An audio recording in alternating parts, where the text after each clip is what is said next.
Good evening and welcome to the Cover One Buffalo podcast. You are joining your host, Greg Tompsett, and I am joined by not my normal partner in crime, Max Wroblewski. How we doing, man? Not too bad. Yes, I'm not Aaron Quinn, but yeah, he might be looking for a new gig after this tonight. I love it. I love it.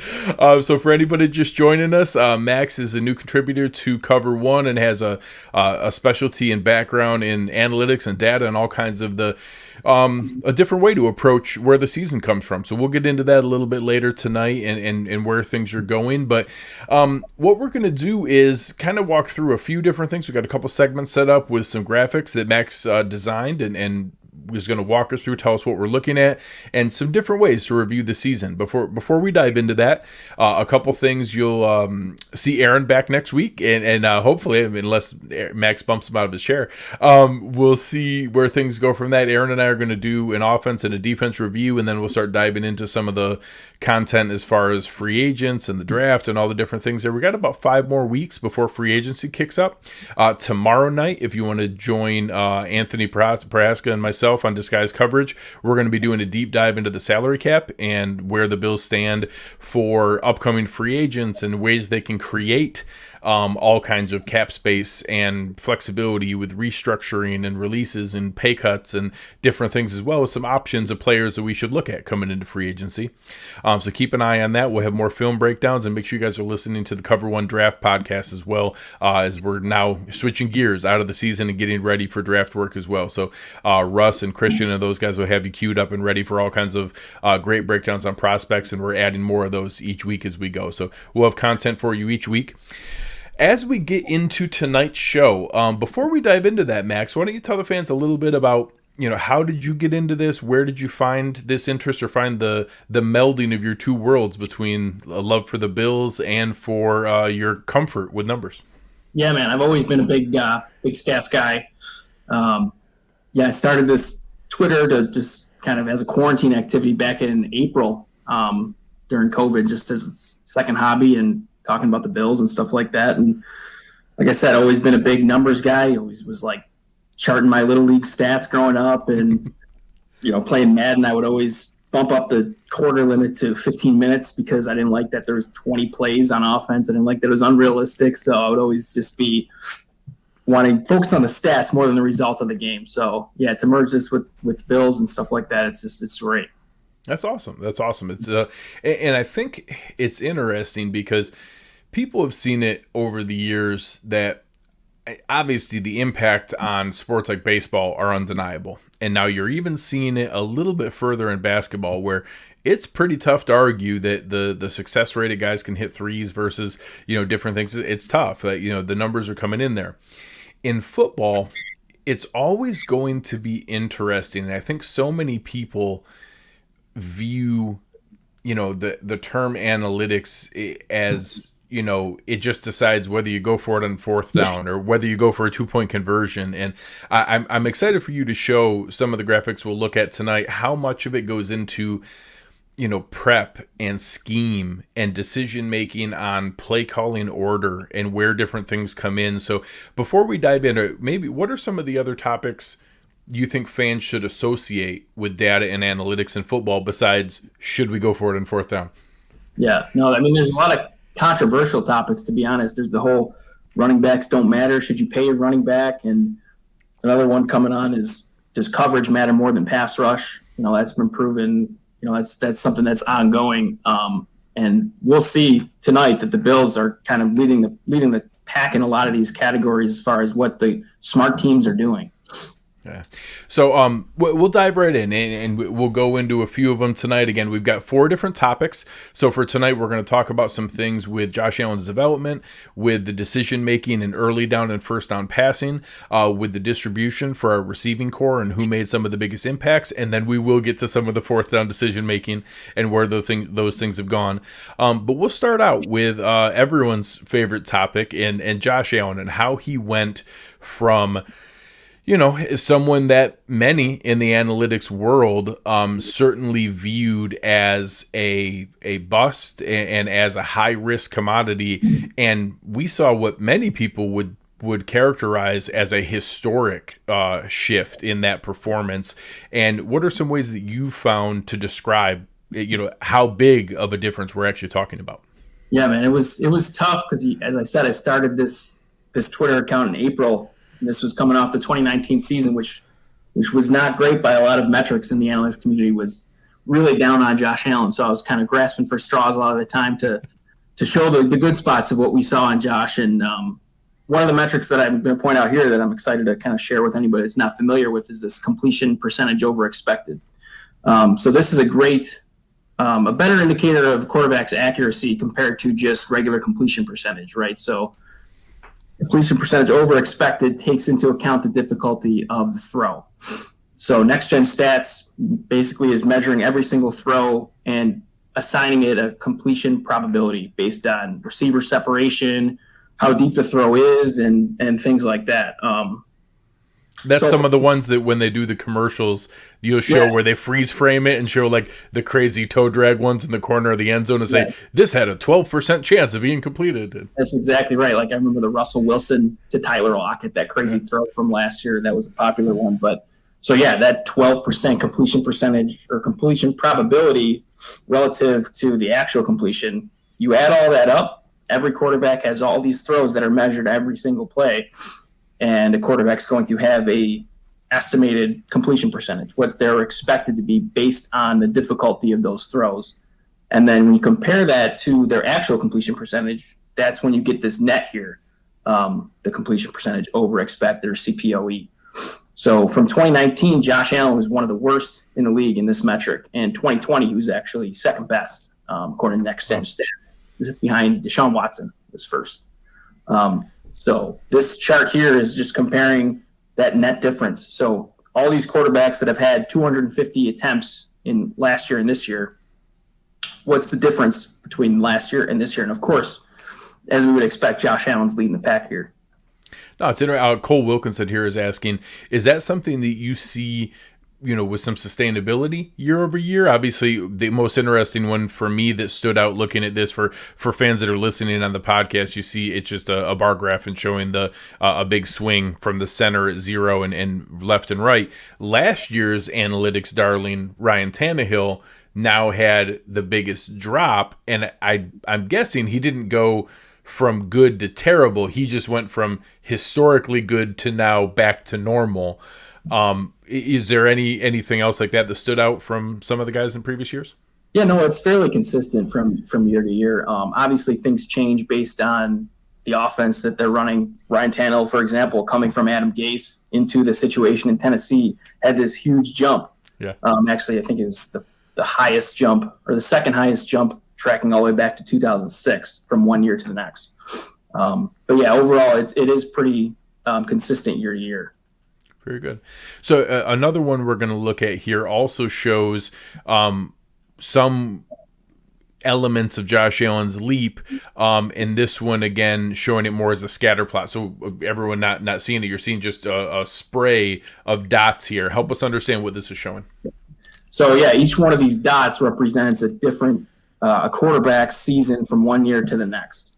So any dots that are below that dash line there means that QB got worse from one year to the next. And then above, obviously, they're improving. And Josh Allen, you can see the distance from that line that indicates he's historically had one of the biggest leaps in this metric since 2006, since Ben Baldwin actually started tracking this metric.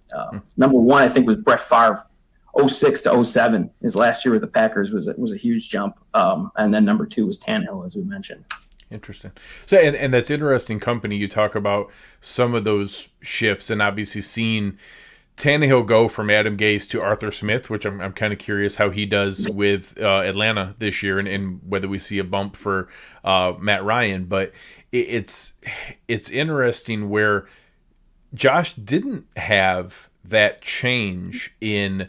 It wasn't some magical coach coming in. It wasn't some new scheme. Obviously there's a huge dynamic we'll get into with one of our coming segments on the receiving talent, but it's interesting that he made that big of a jump with a fair amount of continuity around him. Yeah, honestly, that's one of my pet peeves when I see people saying, like, this was just Diggs. This big jump was just Stephon Diggs, the addition, or another year of continuity with Brian Daboll, who's great this year. This is Josh Allen's growth. This is him going to work in the offseason, correcting those mechanics and honing in on his mental processing of the game, and it's great to see. Yeah, I love that. I wish I could attribute it here. I saw a comment earlier today talking about what the next step was. I think it was Vic Carucci in the Buffalo News that, obviously he's shown a willingness to rip it down to the studs and rebuild things each year. He doesn't necessarily need to tear everything away mechanics-wise this year. It's probably refinement, fine-tuning, picking things to focus on. But the mental part will continue to grow. And I think a lot of people underestimate how smart Josh Allen is, in that, he had one of the highest Wonderlic tests we've seen in recent years. His, I think his aw shucks mentality in a lot of the, pressers, and he can kind of act goofy at times. I think people assume that he's not as intelligent as what he is. I'm excited to see where that development and maturity goes as he starts to just absorb more and more. He's seeing more things of what defenses are throwing at him, more and more schemes, more and more answers to things. I think there's incremental and nuanced improvement still to come in those areas. Yeah, he's super cerebral, honestly. I've seen a couple interviews too where he's specifically talked about what he worked on last summer. And he's mentioned a few things that he wants to work on next summer that he just didn't have the time for. So Definitely excited to see what that might be. So this next one that we're getting into is showing early down pass frequency. And this is one that, so one of my favorites in, kind of the football intelligentsia world is Warren Sharp. One of my favorite guys to interact with, and a guy that, has certainly had some influence on the way people digest numbers in there. He is a huge advocate of the success on early down, neutral game script passing, where they don't know what's coming. And forever, football, the football guys in the world would always be, you run on first down. It's just what you do. And help us understand what this one is showing and maybe what some of the benefits of that are. Yeah, we lived through years of run, pass. Didn't we? All those drought years. Run, pass, punt, mainly. Run, pass, punt. That's all the time, yeah. So this is pretty straightforward. So just looking at plays that are on first and second down, not including the last 2 minutes of the half where teams are more prone to be throwing. Win probability between 10 and 90%. That just means that we're not in a blowout situation where we're going to be running it out or throwing constantly if you're down big. So in those situations, the Bills are passing 65% of the time, which we saw. I mean, we knew pass was coming pretty much every first and second down, and they led the way in this category, which, I mean, the run game was certainly a part of that. Obviously, if they were more effective in the run game, I don't think that they'd be first here. But it's good to know your strengths and good to stick with them. And that's a big reason why they're so successful on offense. Yeah, there's a handful of things that come with that. I know one of the big ones, you talked about some of the things with investments in running backs. You talk about the coverage versus pass rush, some of those different debates. One that I really think people have kind of put to bed is that play action effectiveness doesn't have a direct correlation to how good your run game is. And I can't imagine a better example than this year's Buffalo Bills. I mean, obviously, other teams and opponents were not afraid of our running game, but they still bid on play action plenty. And it's simply that half second that you can buy the quarterback by sticking the ball into the running back's belly for a second, or for Josh, usually sitting there and riding out that little. Half the time it was a half-hearted RPO that was never really a read option, but he would stick it towards the belly just enough to get the linebackers to hesitate, and you would see the effect of that. And that's the real world application of where that data is going, where people show, and maybe you can speak to some of that people assume that, if we're better at running the ball, we're going to have better play action, or if we're not good at running the ball, then they're not going to care about play action. And it really isn't the case. Yeah, for sure. I mean, some of the best play action teams are the teams that run the least. So that's been disproven kind of year after year. Yeah, it's interesting where some of those things come from. That, I get the logic of it. It makes sense to me that if you're better at running the ball, your play action would be more powerful. And if you're not good at running the ball, that it wouldn't shock me if someone showed me numbers that said that your play action wasn't any good, but it's just not the case. And that's really where the value of data and analytics come in. Is we don't need confirmation of the stuff that makes sense. We need confirmation of the stuff that isn't your intuitive, natural assumptions, and that's really where the value comes in. Right. All right, so walk us through this next one. Yeah, so this kind of ties into that early down passing. This is showing how likely a team is to sustain a drive based on their 1st and 10 play call. So if they run on 1st and 10, that's that x-axis there. And if they pass on 1st and 10, that's the y-axis. So you see the Bills right there at the top. When they pass on 1st and 10, 85% of the time, they are moving the sticks. Whether it's on 1st down, 2nd, 3rd, they're continuing that drive 85% of the time after a 1st down pass, which led the league. And then 70% of the time if they run on 1st down. So obviously that's a big reason why they were led the league in early down passing, is because that's why they avoided 3rd downs. That's why they kept drives alive, is because they were successful passing on 1st down. And yeah, the number next to each team here is the pass rate on 1st down for these teams. So again, they led the league on 1st and 10 passing. 65% of the time they're throwing on 1st down. And you see 30 out of 32 teams here, just the Packers and the Patriots. Packers are kind of a surprise, but those two teams were more successful moving the sticks when they ran on 1st down than throwing on 1st down. But I mean, it's proven here.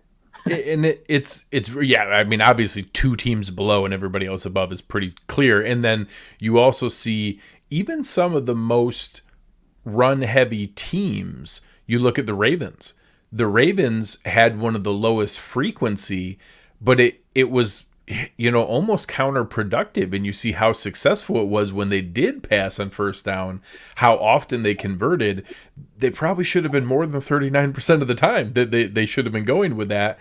And then the teams who even lean further to the right with their conversion, it's not shocking that you're talking about Aaron Jones, Derrick Henry, and Dalvin Cook are the 3 teams that lean the furthest that way of the mid-tier passing teams. And heck, Nick Chubb right behind Dalvin Cook. That obviously, when you have a stud running back and you're probably getting more 5 and 6 and 7 yard chunks on 1st down, it probably is more likely you're going to convert and move along. So it's interesting where you see how these things go, and that some of the teams really lean into that, in that how they're able to maximize the assumptions defenses have. And I'm curious, I've had this discussion with a couple different people. The elements of analytics work because they still lean into the norm and the assumptions of where teams are at. So you still see way more teams in that 50% range. At some point, there's a tipping point, like just from a data and math standpoint. At some point, you reach a tipping point where teams get so used to it where you almost can zag the other direction. I think we're probably years from that tipping point. Right. But I'm interested when we reach it. Like when we reach the point that once it becomes so synonymous with success that so many teams do it, that now the zag is going to be going back to running on 1st down. I'm curious of how far defenses would have to go and how often it's nickel and dime and quarter. Right. That's the move that would happen, is that at some point, the Bills nickel is the base defense, but at some point that'll go league wide and people will lean in. We saw the Chiefs ran freaking dime and quarter against us the entire game. At some point, I wonder if that's going to tip enough to where you will be able to zag back with running. Right. And, Bill Belichick is honestly, I hate to do it, but you got to credit him. He's one of the pioneers of that, kind of being ahead of that game where he's going to switch his personnel. So he has the advantage because everybody's going small on defense, and he might power up on the O-line and the running game. I could see that happening. He's done that in the past when the pass game became so prevalent. Yeah, it's going to be interesting where that goes. I envision someday someone's going to throw together an offense of a bunch of Percy Harvins and Jonnu Smiths and people who are just like these ambiguous multi-positional people, and just you're never going to know if they're running or passing. I'm waiting for somebody to create that. All right, so looking at the next one as we move into our next topic, we'll look at the receivers. And you talked about it, where the Buffalo Bills went and how much of that credit is due to Josh Allen and how much is with the receivers. You see those top 4 receivers here. This is a chart showing where the catch rate is based on the spot they catch it on the field. Help explain to the fans some of the differences we see here in why does Cole Beasley's line look so different than maybe Gabe Davis or John Brown? And why is Stephon Diggs all above one side of the line? Well, Stephon Diggs is Stephon Diggs, so that's the easy answer there. I mean, that dash line is the NFL average catch rate based on the depth of the target. So you see Beasley and Diggs are pretty much above the line the whole way through, so they're catching everything that's been thrown to them. Diggs specifically, if you look at the size of those bubbles, right in that 5 to 15 yard range, I mean, he's the league leader in targets. So obviously you're going to see a bunch of targets in that range. He just got peppered and caught most of what was thrown to him. And Beasley, the same thing. Beasley was just pretty much money in the bank if you're going to him, especially on third down. We'll get to that in the next slide. But Gabe Davis was actually interesting here because you see he's got that bump right around the 20-yard mark, and I feel like that makes sense from what we saw this season. Was he was just kind of money in that range. He would just find the open spots in that Colts game. Obviously, he had big catches on the 2-minute drive to end the half, and I think that was mainly his game this year. He didn't see a ton of snaps relative to Diggs and Beasley, but that was where he came up big, was in that 20-yard range. Well, and my takeaway for John Brown is the couple different routes that you look at for him he was used in some of those tunnel screens, so it's not shocking that he had that bump right there at 0 and 1 and 2 yards where he would get those quick tunnel screens and then take them. And then you would also see those honey hole shots where in cover 2 you have that little window behind the corner and before the safety can get there that are usually somewhere between 18 and 23 yards, and you see another bump from him there, or he gets those nice free 15, 17, 18-yard comebacks where they're afraid of his deep shots, and he gets those quick comeback shots where you get just the quick, easy ones to the sideline. So it's interesting to see where his value was, and obviously, like you said, Stephon Diggs is literally above average every single spot along the field, which is just incredible.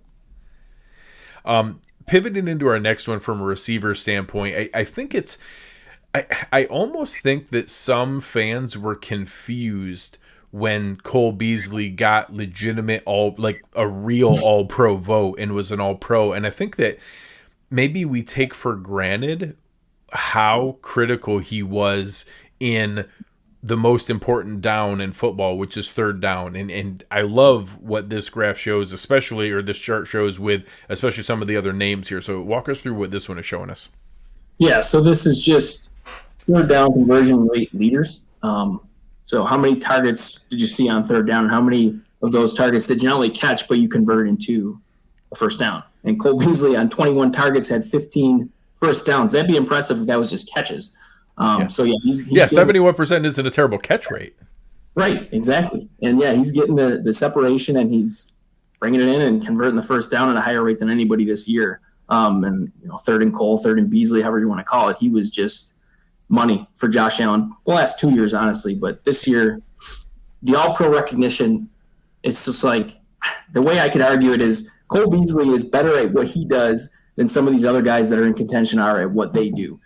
As that slot receiver, as that move the chains guy, he was just excellent. And we got one vote, but one vote's all you need. Yeah, well, and for anyone who isn't aware, that vote came from Peter King. And Peter King laid out his argument of, if you're asking me if I have to choose just from a wide open pool across the board, and you're asking, do I take Cole Beasley over DeAndre Hopkins or Devontae Adams or Stephon Diggs or, any of those number one alpha receivers? No. But he said, when I build my all-pro team, I'm building an actual football team. And if there's 3 wide receiver spots, I'm doing 2 outside receivers and a slot receiver. And he said, and the best slot receiver in the NFL is Cole Beasley. He led the NFL in every slot category, most targets, most yards, best catches, highest first down rate. All those pieces, he was able to do that, and he justified it. And Peter King is, one of the greatest football historians that's ever lived. He knows the game as well as anyone. So I respected the fact that he explained it the way that he did and wasn't trying to say that, hey, I'm saying Cole Beasley is one of the 3 best receivers in the NFL. He was saying he's the best slot receiver in the NFL, and that's what the spot was on his all-pro team.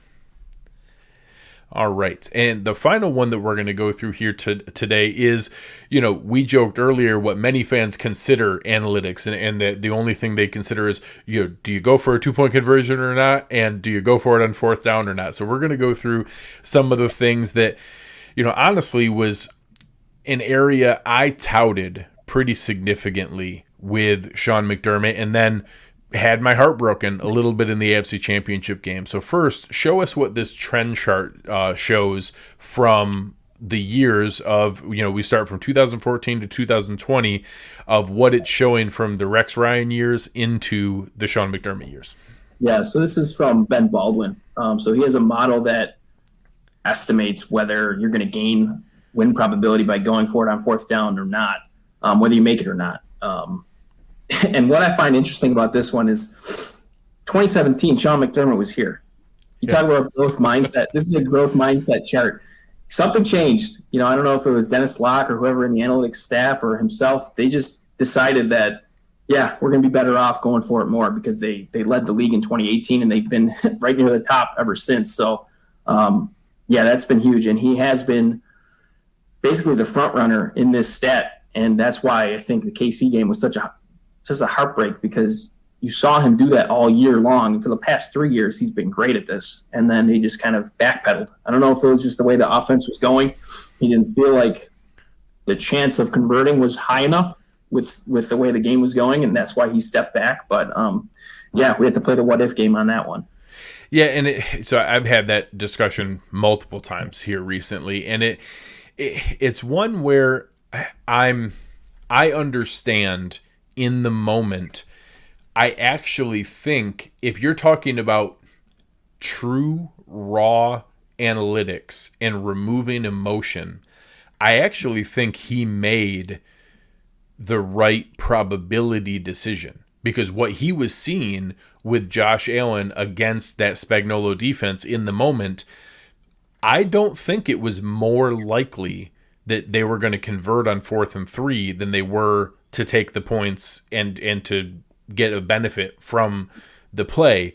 The challenge is, I think, from a game theory and variance standpoint, I don't think you were giving yourself a better chance to win. And even though you were accepting the lower probability outcome, I think it was their only out. Like, that was the only path to victory, is if you rolled the dice on those shots, even if it actually was less probable, you weren't going to win without it. So that was, I'd be curious. I would love to see what, like you said, Dennis Locke and other people having input in that room.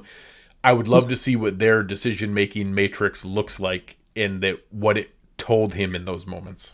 Yeah, I mean, I think we all felt that going for it might have been the right decision, but it just didn't feel like we had a great chance the way the game was going. But the fact of the matter is, number 15 on the other side was just slicing you up. So you absolutely, I mean, at least one of those, I think McDermott said himself that he kind of would take back at least one of those and have gone for it. Yeah, and it's, I think this chart is a really good one in showing where Buffalo's decision-making was. So help explain, this is looking at a football field from left to right, and the pink dots being when we punted, the green dots being when we went for it, the blue dots being when we kicked, and then help understand what the vertical axis is there, so we understand maybe why some of those pink dots, the 3 pink dots on the right-hand side, why it makes sense that we punted in those spots.